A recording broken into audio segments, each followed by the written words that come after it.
మీరు బ్రతుకున్నట్లు కీడు విడిచి మేలు వెదుకుడి. ఆమోస్ 5:14.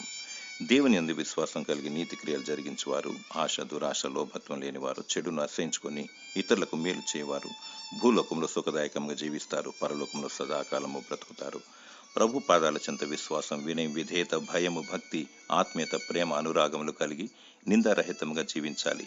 దినదినము జీవాహారము భుజిస్తూ అనగా దైవ వాక్యమును ధ్యానిస్తూ ఆయన కట్టడలను విధులను పాటిస్తూ ప్రభు అయిన యేసుక్రీస్తు మార్గంలో పయనించాలి.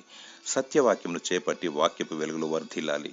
కీడుకు ప్రతికీడు చేయకూడదు, మేలుతో కీడును జయించాలి. సాటి మానవుని ప్రేమతో వెదికి వెంటాడి మేలు చేయాలి. వారి రక్షణ కొరకు ప్రార్థన విజ్ఞాపన చేయాలి. రెండవ మరణానికి గురి కాకుండా దేవుని చిత్తాన్ని నెరవేర్చే బుద్ధిగల కన్యకల వలె అంతం వరకు సహించుము. సిద్ధపాటు కలిగి ఉండుము, కనురెప్పపాటు నెత్తబడదెవు. ప్రభు అయిన యేసుక్రీస్తు రానయ్యున్నాడు.